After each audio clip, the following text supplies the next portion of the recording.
له اسمان نه د ناڅاپه چغه وشي.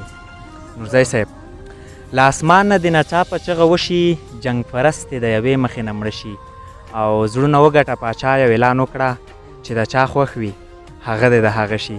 زړونه وګټه پاچا یو اعلان وکړه چې د چا خوښ وي هغه دې د هغه شي، او د موسم مهرباني د باران اوري، ستا د خولې مهرباني به کله وشي.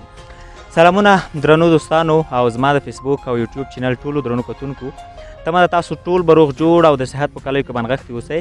موږ خوست ښار ته یو ځل بیا راغلي یو. دلته زموږ ګران شاعر چې تاسو به تقریبا د ډېرې مرکې کتلي وي، د ده له غږ او د ده له غزلو ټولو سره به تاسو اشنا یاست. نن مو دی راګیر کړی دی او د سره به د زړه خوالا کوو، له ده به غزل اورو. په هر صورت زه خپلې خبرې همدلته کته کوم، راسن ده ته مراجعه کوو او په لومړي سر کې ده ته ډېر زیات ښه راغلاست وایو. ښه راغلاست. مننه سیراب لالا، زه هم په خپل وار سره ستاسو د پاڼې ټولو قدرمنو کتونکو ته سلامونه، نیکې هیلې او احترامات وړاندې کوم. خوښ او خوشحاله یم چې تاسو خپل قیمتي وخت نور هم قیمتي کړی او زموږ تر څنګه راغلی. ډېره زیاته مننه. نورزی صاحب، معرفي کول ته به زما په نظر باندې حاجت ځکه نه وي چې تاسو ټول یې پېژنئ. د ننګرهار ولایت اوسېدونکی دی، اوس په خوست ښار کې د حقوق او سیاسي علومو په پوهنځي کې په زده کړو هم بوخت دی، او د ده طبیعي او فطري استعداد دی دې ته مجبور کړ تر څو دی په شعرونو ویلو او په غزلو باندې زیات تمرکز وکړي، او تقریبا ډېر زیات غزلونه او شعرونه اوس لري، او په نږدې راتلونکي کې به موږ او تاسو د شاهد اوسو چې د ده له کتاب څخه یې هم ولولو. په هر صورت په لومړي سر کې یو غزل له تا اورو نورزی صاحب. نه سیراب لالا، خو د غزل نه مخکې یو دوه بنده چې لر او بر کې چې هر څومره پښتانه دي، لر او بر کې چې هر څومره پښتانه دي، کړه یقین په ذوالجلال چې سم خواږه دي، او هغوی لاره راښودله دا م وژني، هغوی لاره راښودله دا م وژني، مونږ له هغه خلک ښه که دا ښه دي. مکمل غزل ده چې لکه کوم کس چې په ټپي حالت کې ساه غواړي، لکه کوم کس چې په ټپي حالت کې ساه غواړي، داسې مې زړه درپسې چغې وهي تا غواړي. هغه جنۍ چې کله راشي وایي مرم درپسې، وایي مرم درپسې، څه په هنر باندې له ما څخه دعا غواړي. دا یو بیا ورو قربان، هغه جنۍ چې کله راشي وایي مرم درپسې، څه په هنر باندې له ما څخه دعا غواړي. زه د دې ښار له شوره دومره زیات تنګ شوی یمه، زه د دې ښار له شوره دومره زیات تنګ شوی یمه، چې چېرته کښېنمه نو ذهن مې صحرا غواړي. قربان، نو تا او خدای هغه به څنګه چا سره وکړي لانجه، نو تا او خدای هغه به څنګه چا سره وکړي لانجه، څوک چې زما په شان په خپل ځان کې پناه غواړي. قربان، دا چې هر وخت درپسې چغې او بغارې وهي، دا چې هر وخت درپسې چغې او بغارې وهي، لیونه شوی او که ستا د خولې خندا غواړي. نورزیه هسې نه چې چېرته خودکشي وکړمه، نورزیه هسې نه چې چېرته خودکشي وکړمه، نن مې دا زړه درپسې بل رنګې هوا غواړي. ډېر ښه دی، ډېره مننه. واقعا دوستانو ډېر یو زبردست او نور څه اورو. بس یو بل غزل دی چې دا خو ژوند د حوصله ورته پکار ده، دا خو ژوند د حوصله ورته پکار ده، هسې نه کېږي دمه ورته پکار ده. ها بې وسه جنۍ ګوري په کوڅه کې، ها بې وسه جنۍ ګوري په کوڅه کې، بېچاره ده لوبټه ورته پکار ده. او جنګ د ګپ خبره نه ده که یې کاندې، جنګ د ګپ خبره نه ده که یې کاندې، ښه درنده شانتې وسله ورته پکار ده. او دومره منډو باندې نه کېږي صاحبه، صبر وکړه زمانه ورته پکار ده. چې د خولې نه یې د مور غږ را بهر شو، هله پوهه شوم کعبه ورته پکار ده.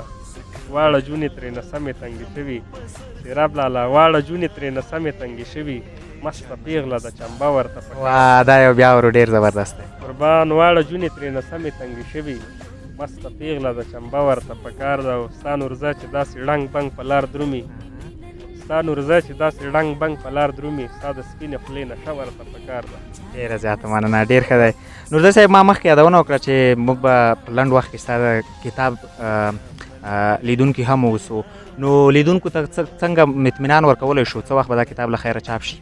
سیراب لالا، دغه اوس وخت چې زه ننګرهار ته تللی ما بهرام صاحب زما د شاعرۍ استاد هم دی، ما سره په انتخاب کې زیات کومک کړی، که څه هم ما سره مواد ډېر زیات و، او د 1.5 غزلو نه ایله 200 غزل را بېل کړي دي، او زما خو بیا خپله نظم سره ډېره نه لګېږي، که نه خوند را کوي یو نیم ملګری ولیکي اوره مې خو زه به غزل خپله لیکم او خپله خوند هم را کوي. انشاءالله لوی اختر نه بعد مشران شاعران به ټول لیکل وکړي بس نورې چاپ ته لیږو او لوی اختر نه بعد به انشاءالله چاپ شي. ډېر مننه بس په دې هیله او امید یو ډېر زیات تلوسه ده موږ ورته. په پښتو شاعرانو کې ته د کومو شاعرانو ډېر زیات تعقیبوې شعرونه یې چې زیات خوند درکوي تا ته؟ سیراب لاله اوس په میډیا ده زیات ملګري دي. اوس که د پښتونخوا وګورو سعود صاحب د شو، درویش روخان صاحب شو، نور دا باکر صاحب د شو، دلته که وګورو کاروان صاحب او تراب صاحب زیات ملګري دي. که میډیا خو اوس داسې کار موږ ته روان کړی، اکثره ملګري موږ ته زنګونه راوهي چې ستا شعرونه خوند راکړه. همداسې مشران شاعران دي. نو واقعیت چې میډیا ډېر غټ کار کړی ده. نو دغه څو شاعرانو زما بیا خپله چې ډېره خوښېږي هغه بیا د کاروان صاحب شاعري ده. بې له شکه کوم نومونه چې تا واخیستل او په پښتو ادب کې موږ ډېر شاعران لرو چې هر یو یې په خپل ځای کې ځانګړی ارزښت لري، ځانګړی مقام لري. مننه. اوس بیا لیدونکو ته څه اوروې؟ یو څو غزل دي خو تا ته زه غزل وایم چې اوسه پورې ما باچا صاحب ته هم نه دي ویلي. چې تا دومره تکلیف کړی که نه اکثره ملګري چې راځي او وصال صاحب یوه پاڼه چلوله نو ما به چې ورته غزل ویلی چې دا مې شاعرانو دیره کې اورېدله. نو تاسو ته زه له شوقه نوي نوي غزل وایم. تاسو دومره تکلیف کړی چې بې وفا خلک وفا څه پېژني، بې وفا خلک وفا څه پېژني، زموږ د زړونو درزا څه پېژني. دا چې سینه کې مې ټوپونه وخي، دا چې سینه کې مې ټوپونه وخي، دا قیمتي څیز اشنا څه پېژني. د خپل هنر قدر دې مه کموه وصال صاحب، د خپل هنر قدر دې مه کموه، بې علمه خلک رڼا څه پېژني. زما په مخ کې په زوره ویل، زما په مخ کې په زوره ویل، هزار وهله دعا څه پېژني. قربان او سیراب لاله مړه نو ته خوا تراپی سړی، مړه نو ته خوا تراپی سړی، زموږ د ښار جونې تا څه پېژني. بیا یې اورو. قربان مړه نو ته خوا تراپی سړی، زموږ د ښار جونې تا څه پېژني. نورزیا موږ خو شاعران خلک یو، هغوی زمونږ دنیا څه پېژني. ډېره مننه. په سپیشل مننه د دې دپاره چې دا شعر دې ما ته ډالۍ که او زما پاڼې زما لیدونکو ته د ډالۍ که، د دې څخه ډېره زیاته مننه. نورزی صاحب داسې کومې ټپې یا لنډۍ هم په یاد لرې چې اوس یې زما د پاڼې لارې ټولو لیدونکو ته او خصوصا ستا مینوال ته وړاندې کړې؟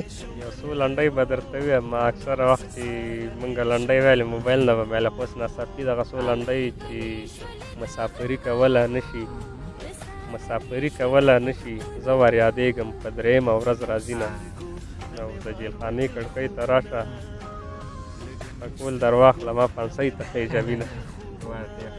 قربان زه بس به نه بیخي بس دي.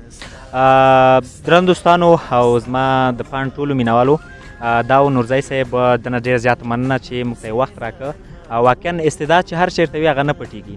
نو موږ بس بیا هم راځو ستاسو په وړاندې او هغه استعدادونه چې تر اوسه پورې پټ پاتې شوي دي او لامل یې دا دی چې هغوی ته زیاته پاملرنه نه ده شوې، ځینې د وخت له امله او ځینې د لرې پرتو سیمو کې. نو موږ به نهایت کوشش دا کوو چې هغو ټولو ته مراجعه وکړو، له تاسو سره شریک کړو او د دوی استعدادونه تر تاسو ته ورسوو. تر بلې خپرونې ما سیراب لاله او زما ټول تخنیکي ټیم اجازه ورکړئ. ښه وخت او ښې شېبې.